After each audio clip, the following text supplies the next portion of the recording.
ئاهدە ساڵ لە هەڵایسانی شۆڕشی ئەیلول و دەیان ساڵ لە بەردەوامی شەڕی خوێناوی نێوان بزوتنەوەی کورد و ڕژێمە یەک لە دوایەکەکانی عێراق سەر لە ئێوارەی 11 ئازاری 1970 رادیۆ و تەلەڤیزیۆنی بەغدا ڕاگەیەنراوێکی لەسەر ڕێککەوتنی حکوومەتی ناوەندی و سەرکردایەتی شۆڕشی ئەیلول بڵاو کردەوە و لەوە بەدوا بەناوی بەیانی 11 ئازار ناسرا. هەرچەندەم ڕێککەوتنە لە سەردەمی حکومڕانی بەعسیەکان و لەلایەن سەدام حوسێنی جێگیری سەرۆکۆمار و مەلا مستەفای سەرکردەی شۆڕشی ئەیلولەوە ئیمزاکرا، بەڵام ڕەنگڕێژی و سەرەتاکانی بیرۆکەکەی دەگەڕێتەوە بۆ ناوەڕاستی شەستەکان و سەردەمی حکومڕانی عەبدوڕەحمان عارف و عەبدوسەلامی برای، کەچی کودەتای بەعسیەکان لە 1968 نەیهێشت بگاتە ئاکام و سەرنجام ڕێککەوتنەکە دواکەوت بۆ سەردەمی حکومڕانی ئەحمەد حەسەن بەکر و سەدام حوسێنی جێگیری سەرۆککۆمار.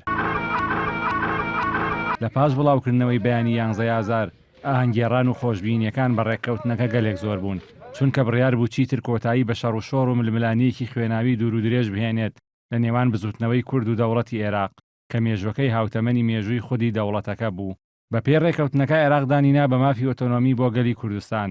ڕێگەیدا کورد بەشداری حکومڕانی عێراق بن وەک هاوبەش لە وڵات، زمانی کوردی بە فەرمی ناسان، مافە کولتوری و ڕۆشنبیریەکانی گەلی کوردی سەلمان، دانینا بە مافی کەمایەتیەکانی تری وڵات. خەڵکی کوردستانیش لە سایەیدا ئارامیان بۆ گەڕایەوە و بۆ ماوەیە قوتاریان بوو لە مەترسی تۆپباران و ڕاوەدوونان.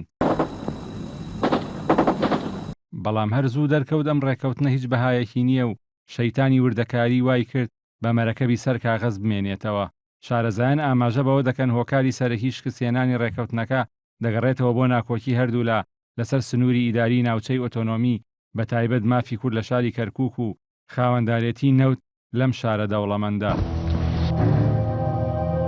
هۆکارێک کە فاکتەری شکستێنانی زۆربەی دانوستانەکانی نێوان کورد و بەغدا بووە و تا ئێستاش لە ڕووی یاسایی و دەستوریەوە درێژە هەیە و بە فەرمی چارەسەر نەکراوە. لە 1974 ڕژێمی بەعس یەکلایەنە و دوور لە سەرکردایەتی شۆڕش ناوچەی ئۆتۆنۆمی بۆ کورد ڕاگەیان، بەبێ ئەوەی کەرکووک و شەنگال و خانەقین لەخۆ بگرێت و کۆمەڵێک کوردیش بە پیریەوە چوون. ئەمەش لە ناو ئەدەبیاتی سیاسی کوردیدا بە ئۆتۆنۆمی کارتۆنی ناسرا و تا ڕاپەڕینەکەی 1991 درێژەی کێشا. هەندێک لە چاودێران پێیان وایە ڕێککەوتنی 11 ئازار یەکێکە لە دەستکەوتەکانی شۆڕشی ئەیلول، چونکە چیتر ڕژێمی عێراق توانای سەرکوتکردنی شۆڕشی نەما و بڕیاری دامل بۆ بەشی زۆری داواکاریەکانی بدات.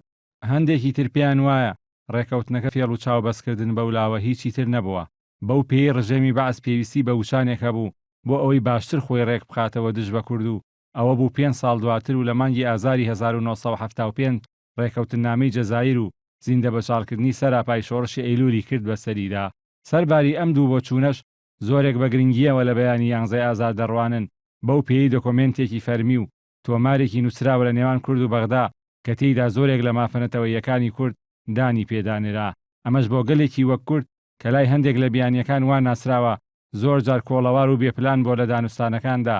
بایەخ و گرنگی تایبەتی هەیە و پێشینەیە کە لە هەر چارەسەرێکی ڕیشەی و کۆتایی پرسی کورد لە چوارچێوەی دەوڵەتی عێراقدا